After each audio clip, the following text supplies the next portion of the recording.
What's up and welcome. I'm Brian. This is Trifecta Handgun coming to you from the fort. I am doing a three-part series to kick off our new hybrid hunter handgun rest. The first one's going to talk about taking it out of the box and really setting it up with your tripod. The second one's going to be, okay, I got to my stand area, I need to post up, how do I set it up once I get there? And then the third one's going to talk about some steps that I encourage you guys to go through and also make up some of your own as you go along. They're bullet points, and I think that's the number 3 is the most vital video that I'm putting out of the 3, because these steps you need to memorize them and go over and over with them again. So why am I doing a 3-part series? This is the hybrid hunter. It is 9 years in the making of trial and error and just trying to perfect the trifecta handgun rest. This is the result.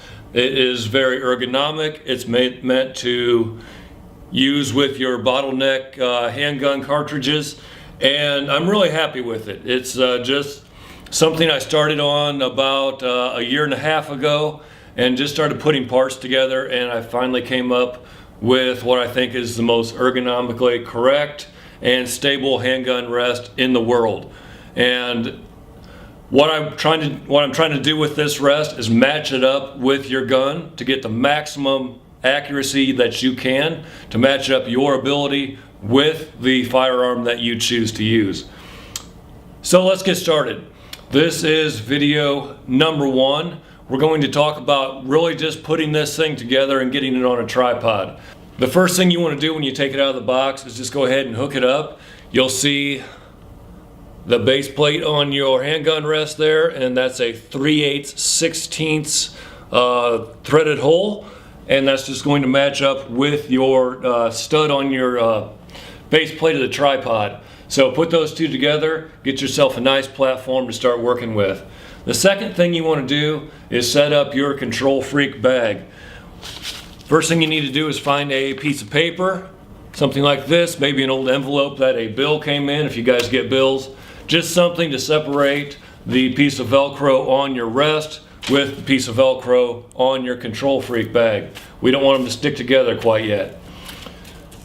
Next thing you want to do is go ahead and just put that Control Freak bag on top of your rest, between the or on top of the piece of paper, and go ahead and grab your firearm. I'm using the Encore, Thompson Center Encore. You can use whatever you have, an XP100. Nosler's got a nice new handgun out, so anything that you guys want to use. This rest is really meant for bottleneck cartridges, but you can obviously use whatever you want. Make sure your firearm's unloaded. Go ahead and set it up on the rest, and you want to get the butt of the handgun just in front of the lettering on your Control Freak bag. So I'm going to put it about 1/4 of an inch in front of that lettering. Just anything in front is fine. And then obviously you want to get it centered side to side. Also pay attention to your trigger guard guide wheel, the foam on top of it. Make sure everything is lined up. We're going to get to that next, how to adjust that.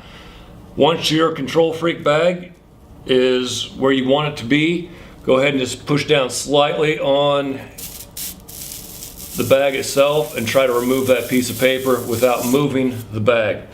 Just something like that. And then just go ahead and check your work. If you're not happy, go ahead and start over again. Make sure you get everything right. Step 2 is we're going to put on the handle that goes to your fluid head. And that just screws in. This is completely optional, by the way. You may decide that you don't want that. If you want to take away some of your weight or footprint, that's perfectly okay. Go ahead and get that in there. And this is really adjustable in many different ways. So play around with it. It telescopes in and out. So find the place you like. Again, if you decide you want to take this off later, that's cool, but it comes with it. I suggest you at least give it a go to start out with. If you don't like it, take it off.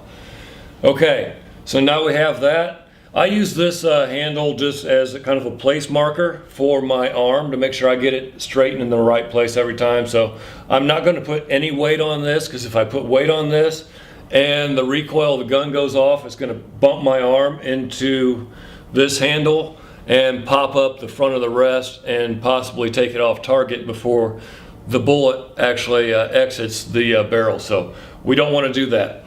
The third and final thing we're going to do is adjust the height of the trigger guard guide wheel. Now this rest is made to put your trigger guard all the way up against that guide wheel. So once again, center up on your control freak bag, push the trigger guard up against that guide wheel, and now you can adjust the trigger guard guide wheel up and down until you get it to where you want it. And I like to put it just like that, so my barrel is just slightly below parallel. It's not super important where you have it. What is super important is that you leave it alone once you've got your gun sighted in. If you start messing with any of this stuff, it's going to change your impact point and you're going to have to start all over. So we are set up at this point. If I want to adjust this flame resistant topper on the top, I can do that. So for the Encore pistol, I'm going to put it straight up and down. If I was going to use a revolver with this rest, I may want to move it to the contour of the revolver. That's a discussion for a different video. If you want to see how to do that, go to our signature handgun rest setup and I talk about it on there. Thanks for watching. Take care of yourself, take care of each other, and give somebody some of your positive energy today.